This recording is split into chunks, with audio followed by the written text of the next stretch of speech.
Good morning. Buenos dias. I hope you are well, staying positive and focused on what you can control. Bienvenidos. Welcome to Cafecito con Ace.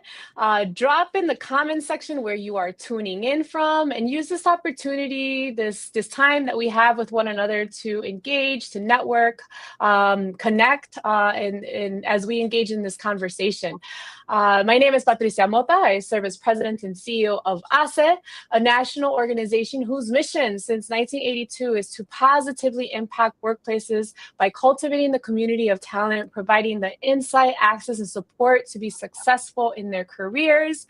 A few key things: we are recruiting for many of our fall programs, our leadership programs, and so you're looking to engage with a meaningful opportunity, not only just leadership development, but building community and a meaningful network and comunidad. These opportunities is an amazing time to do that as well. So check out our website for that. And we continue to offer monthly coaching, our amazing coaches that we work with across the country. So check out the website, share, and make sure that you are able to engage with us. There's so much more there. That's just a little tidbit of what we have going on. And before we jump in with our very special guest today, I just want to acknowledge that we know that there's so much happening in the world right now, and we acknowledge that. And I just want to make a mention: our thoughts and prayers go with the families that have been impacted by the devastating floods and weather in Texas. And so our thoughts and prayers go with all of those that are impacted. And so we'll jump into our chat with our amazing guest, Esperanza Teasdale, who's the co-founder of Mariposa Zenith and has an amazing career background and trajectory that you're going to hear from here today. So get ready, have your cafecito ready. And first thing is first in Cafecito con Ace. Esperanza, tell us, how do you like your cafecito, your coffee, or morning beverage of choice prepared? Yes. So this morning I have my iced coffee, so unsweetened cafe with creamer and one Splenda and ice. So staying cool. Is that a summer thing? It is. Yeah. I love hot coffee in general, but right now it's like 90 degrees where I live and it's happening. I hear you. So, just, I guess it depends, right? For some of us, those of you that are tuning in, drop in the chat. Let us know, what are you sipping on this morning here on Cafecito con Ace. Esperanza, please share with us, our audience, about your cultural, your professional background, how you got to what you're doing today. Yeah, happy to. So I am currently the CEO and founder of Mariposa Zenith, which is a firm that I just created. So I am a jefa, I am my own lady boss. And really, this new business that I have is around helping leaders transform by applying and integrating mindfulness, inclusivity, and cultural fluency to accelerate business and build leaders of the future. It's something exciting that I just started. Mariposa, as you know, means butterfly, and the butterfly goes through a beautiful transformation in order to fly and to soar. And zenith, because zenith is like the peak of the trajectory that a star takes. And so it's about really soaring and reaching new heights. And all of that came after 21 years at PepsiCo. I left in November. And, I was very grateful for my career there as a marketing executive and really driving the Hispanic agenda, which I have a lot of passion for. I am Latina. My parents were Ecuadorian and Colombian. And the last role I had at PepsiCo was around building relevancy for some of our core brands on reaching the Hispanic consumer. One size does not fit all. And so the idea of personalization and really being culturally fluent is the name of the game in order to capture all the great growth that's coming from the growth audience. And so that said, I was a marketer in a very untraditional way. I started off as an engineer. Then I went to sales for a year. And then I decided that, wow, like marketing makes a lot of the decisions and it's very fun. And hey, who knew? I was creative. I was a problem solver. And that's where it was. So I have a ton of passion for it.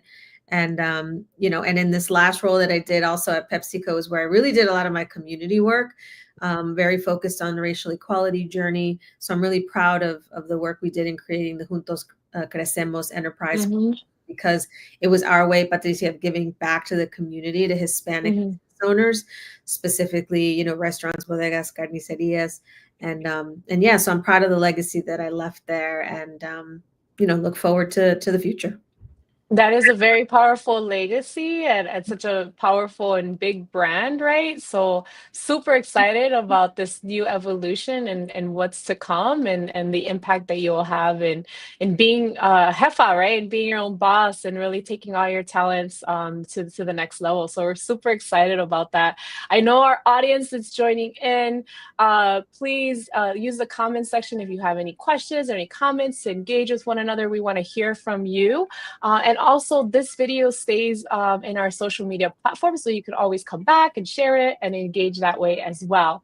So Esperanza, we were so happy that you joined us this year at HACE Summit, and you were on a panel discussion about identity as leadership capital. So how has your identity shaped your approach to servant leadership in Fortune 50 companies? So tell us a little bit more about that and your experience also being with us at the summit.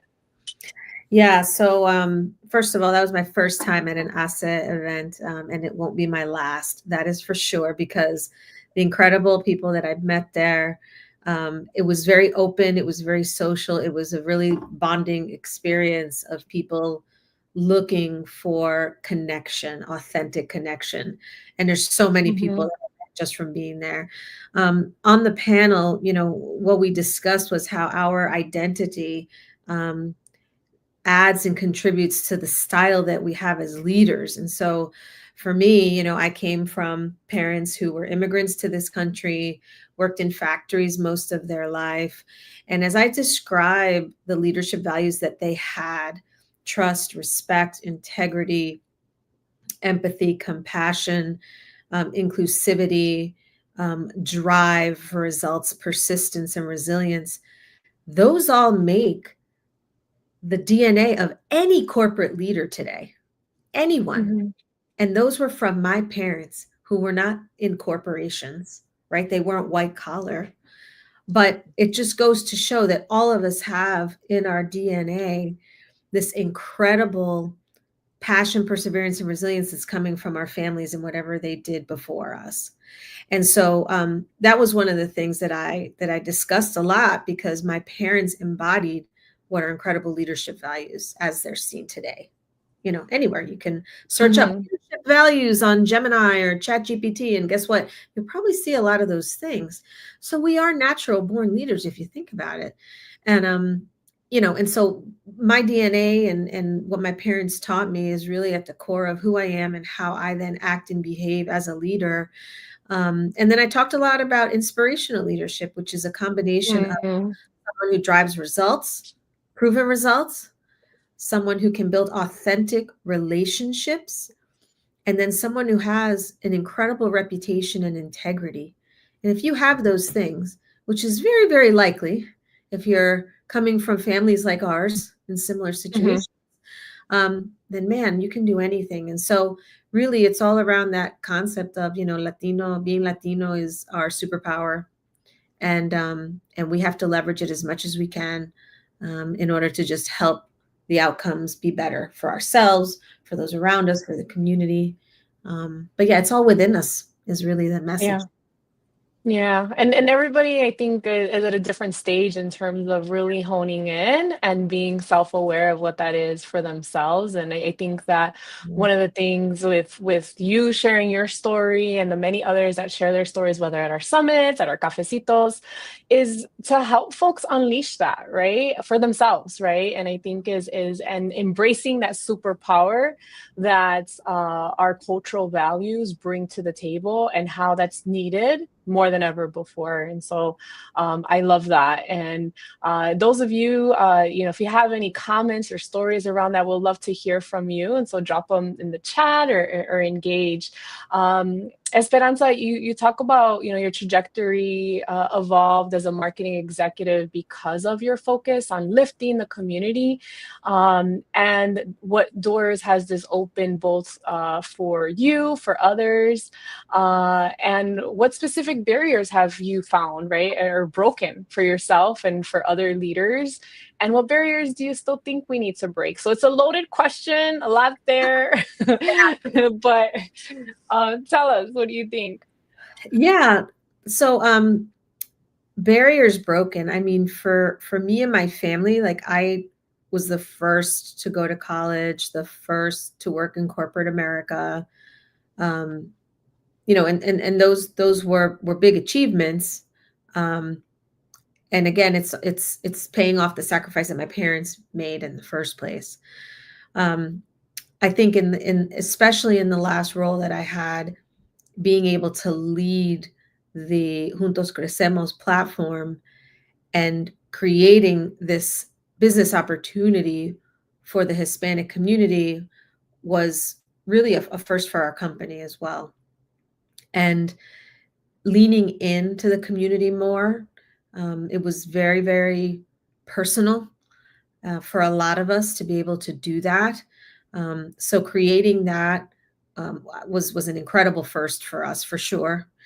Um, you know, I think as I reflect on some of the challenges perhaps that have come about, most of them that I talk a lot about are around when you don't own your own narrative as a leader, as a employee, as an associate, an individual. You own your story, you own your history, you own the pen that it's written with. And the moment that you give that away to someone else to let them write it for you, you give away a lot of power, and it's unnecessary to do that, and it's not in your benefit to do that. And so that's something else that I've learned during my career, is that I own it. And I had to learn that I need to own it after I gave my power away. But I learned it. And so that's something else I would say that becomes really, really critical. I think because of many values that we carry, we assume positive intent, and we assume things will be taken care of in a process or in a certain way. But the truth is that we really need to own our destiny. And so that's definitely a lesson that I carry with me a lot. Yeah, own it. And so being able to take ownership of your destiny, your journey, and everybody is at a different time and place in terms of understanding that. And I think Yeah. this is why storytelling is super critical. I'm not seeing the comment section. So I know I asked my colleague to throw the comments up on the screen, or the questions that come up, because we'll have some time for questions. And so, and I'll ask you one more before we look at any questions. Is like, when you look at now the next generation of Latino marketing leaders and executives, what transformation do you most want to see, and how are you helping make that vision a reality? Yeah. So the transformation, I guess, that I would want to see is just the continued elevation of the culture in marketing, communications, creative, innovation, etc. Mm. Because the truth is that, you know, multicultural marketing, you know, specifically Hispanic cultural trends are driving the mainstream. So Mm-hmm. we need more inclusivity and diversity in business to drive business. So while there is, you know, a challenge with respect to, you know, DEI, if you will, the truth is Mm-hmm. that it's a business imperative that you need in order to be more creative, to be more innovative and transformational. So, you know, the example I use a lot here is, think about the incredible flavors that come from our countries of origin that are now mainstream, like tahine. Tahine is everywhere, Mm-hmm. but it was for a long time. It's new here-ish here, but certainly not in other parts of the country. I mean, you were just in Mexico, like we had Mm-hmm. tahini on mangoes, like watermelons, fruits. So, but if you think about the impact that that has then on the market, on products, goods, it's so creative and innovative, and it just creates more and more opportunity for growth. But when you're from those cultures, wow, like that behavior, that experience is so valuable. And so we need more. We need more people to have a seat at the table, marketing table, the sales table, the oh my gosh, the finance tables, the innovation Mm-hmm. tables, supply chain, HR, in order to help influence that thinking that is so simple because it's a lived experience, but we just need more of us in the right places. And so what I definitely focused on during my tenure at PepsiCo and continue to, is coaching and mentoring folks Mm-hmm. to help provide point of view, to help solve problems that folks might have, to help people talk about their career, to help talk about their own personal vision and mission. When's the last time someone did that for themselves? Like, what is your vision and mission? What are your values? And what is your goal for your career? Not the next job. I didn't say the next job. I said the goal. Get that Mm-hmm. goal. You need a path.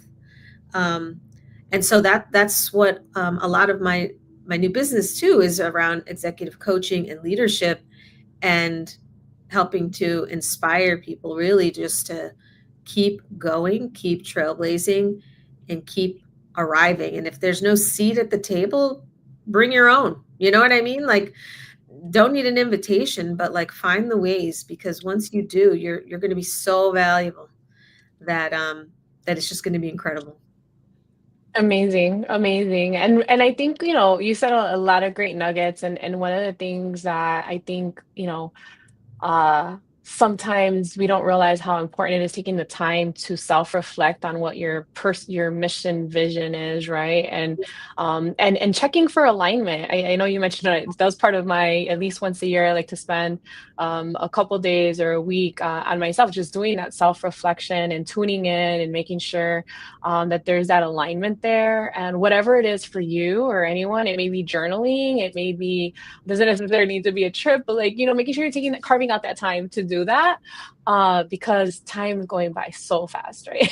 It's like before you know it, and you're like, oh man, this is not what I really had set forth for myself. And so, and that's why Yeah, programs like what we're doing at ASA, there's a lot of great working with the coach. There's a lot of that's an investment in self and being able to get the support in the community to help you with that along the way. And so sure. super critical. And then you talk about the business imperative, we'll talk about the niceties in terms of the right thing, but the other thing is the economic impact that our community has in terms of economic contributions. You're looking at a 3.70 trillion GDP, purchasing power, majority also being led and decisions made by Latinas, opening businesses 6 times faster.